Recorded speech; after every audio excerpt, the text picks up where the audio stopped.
அரங்கத்தில் இருக்கும் அனைவருக்கும் இறைவன் புறத்திலிருந்து சாந்தியும் சமாதானம் உண்டாகட்டும்.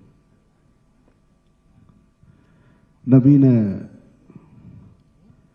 உலகத்தில் அரிய கண்டுபிடிப்பு சினிமா அப்படின்னு சொன்னால் அது மிகையாகாதுன்னு நினைக்கிறேன் நான். அப்படிப்பட்ட சினிமாவை இங்கே எல்லாருமே பல விதமாக பார்த்துட்ருக்காங்க. பொழுதுபோக்குக்காக சினிமா எடுக்கப்படுது. சிலர் பணம் சம்பாதிப்பதற்காக சினிமாவை எடுத்துட்டு இருக்காங்க. சிலர் புகழை சம்பாதிப்பதற்காக சினிமா எடுத்துட்டு இருக்காங்க.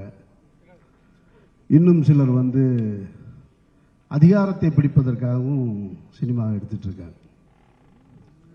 அதில் சினிமா என்பது தான் பேச நினைக்கிற அரசியல், தான் சார்ந்திருக்கிற அரசியல் அப்படின்ற எண்ணத்தோடு அணுகுகிற சில இயக்குநர்கள் இருக்காங்க. அது வெற்றிமாறன் இருக்காரு, ரஞ்சித் இருக்காரு, அந்த வரிசையில் மாரி செல்வராஜ் இருக்கார். நானெல்லாம் திரையில் அரசியல் பேசுகிற ஆள் கிடையாது, தரையில் மட்டும்தான் பேசுறது, அதனால் திரைக்கு போகிறதில்ல. அந்த வகையில் வாழை மாரி செல்வராஜ் பேச நினைக்கிற அரசியலாகத்தான் அந்த படத்தை பார்த்தேன். வாழ்க்கையில் இந்த ஒரு ஆணுக்கு பெண் மேலே ஈர்ப்பு வர்றது சின்ன வயசுலேருந்து வரும். அது திருமணமாகிற நேரத்தில் பொண்ணு எப்படா வேணும்னு கேட்டால் ஆண் சொல்லுவான் எங்கள் அம்மா மாதிரி வேணும்மா. பெண்கள்கிட்ட கேட்டால் எங்கள் அப்பா மாதிரி ஒரு மாப்பிள்ளை வேணும்னு சொல்லுவாங்க. இன்னும் சிலர் எங்கள் டீச்சர் மாதிரி வேணும்னு கேட்பாங்க. அதில் மாரி செல்வராஜ் சின்ன வயசுலேயே அவருடைய டீச்சரை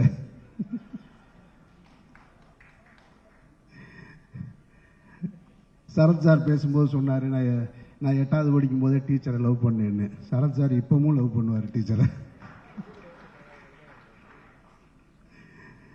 தானு சார் பேசும்போது தன்னுடைய டீச்சர்களை எல்லாம் சொன்னார். இதில் என்ன ஒரு விஷயம்னா,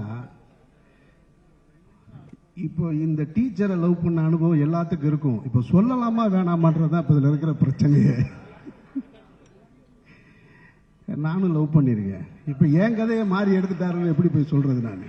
ஏன்னா எல்லாரும் லவ் பண்ணியிருக்கோம். இப்போ என் கதையை திருடி எடுத்துட்டாருன்னு சொல்ல முடியாது. இல்லை இதை பார்த்துட்டு இது என் கதைன்னு சொல்லி உரிமை கொண்டாடவும் முடியாது. ஒருத்தர் எடுத்துட்டாரு, சொல்லிட்டாரு, முதல்ல சொல்லியிருக்கணும், நம்ம சொல்லாமல் விட்டுட்டோம். நான் பேர் சொல்லலை, ஏன்னா அவங்க இப்போ என்னுடைய தாய் ஸ்தானத்தில் இருக்கிறாங்க. அந்த டீச்சர் நான் இப்போ பேர் சொல்ல முடியாது. நான் லவ் பண்ணியிருக்கேன்.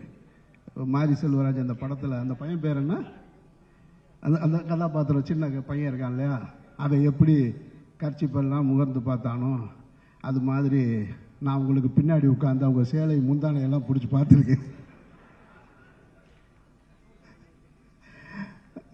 அதாவது இதை பார்த்துட்டு இன்னொரு டீச்சர் பார்த்துட்டாங்க. இதை இன்னொரு டீச்சர் பார்த்துட்டு, டீச்சர் என்ன வேலை செய்கிறான்னு தெரியுமா அப்படின்னு சொல்லிட்டு கூப்பிட்டு முட்டி போட சொல்லிட்டாங்க. சரி முட்டி போட்டு நின்னேன். முட்டி போட்டதுக்கப்புறமும் நான் முட்டி போட்டு நின்று அந்த டீச்சரை பார்த்துக்கிட்டே இருந்தேன். அவனுக்கு எவ்வளோ திமிரு பாருங்க. டீச்சர் முட்டி போட சொன்னதுக்கப்புறமா அவன் உங்களை தான் பார்க்குறான் அப்படின்னு திரும்ப சொன்னாங்க. அந்த நினைவுகள்லாம் இருக்குது, மதுரை ஸ்கூலில் இருக்குது. அதுக்கு காரணம் அவங்க அழகாக இருக்காங்க அப்படின்றது கிடையாது, அவங்க நம்மக்கிட்ட அணுகிற அந்த முறை தான். அதுதான் அந்த காதலை உண்டு பண்ணதான் நான் நினைக்கிறேன். நான் இப்போ சமீபத்தில் அந்த டீச்சரை நான் வீட்டில் போய் பார்த்துட்டு வந்தேன், அந்த தாயை பார்த்துட்டு வந்தேன் அப்படின்னு சொல்கிறது தான் சரியானதாக இருக்கும். அந்த மாதிரி ஒரு வாழ்க்கையை மாரி செல்வராஜ் இந்த படத்தில் தன்னுடைய வாழ்க்கையை பதிவு பண்ணியிருக்காரு. சினிமாவுக்கு எல்லாருமே ஏதோ ஒரு மூலையிலேருந்து கஷ்டப்பட்டு தான் கிளம்பி வந்திருப்போம். எல்லாருக்குமே ஒரு கதை இருக்குது. தானு சாருக்கு இருக்குது, சரத் சாருக்கு, வெற்றிக்கு இருக்குது, ரஞ்சித்துக்கு இருக்குது, எல்லாத்துக்கும் இருக்குது, இங்கே இருக்கிற சூரிக்கு இருக்குது.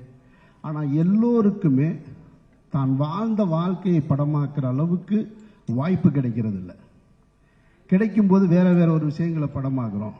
அந்த அடிப்படையில் பார்க்கும்போது மாறி தனக்கு கிடைத்த வாய்ப்பை சரியாக பயன்படுத்திக்கிட்டாரு அப்படின்றது தான் இதில் மறுக்க முடியாத உண்மை. எல்லாரும் நினைச்சா எடுத்திருக்கலாம் தன்னுடைய வாழ்க்கையை. ஆனால் மாறி மட்டும்தான் தனக்கான தான் பார்த்ததை இதை படம் பண்ணியே ஆகணும்னு ஒத்த காலில் நின்று இந்த படத்தை எடுத்திருக்காரு. மாறி வாழ்த்துக்கள். இந்த படத்தின் மூலமாக நீங்கள் எவ்வளோ பணம் சம்பாதிக்க போறீங்கன்னு எனக்கு தெரியாது. ஆனால் ஒரு பாரதி ராஜா சொன்னது போல, இன்னும் பல பேருடைய எண்ணத்தில் இருக்கிறது போல,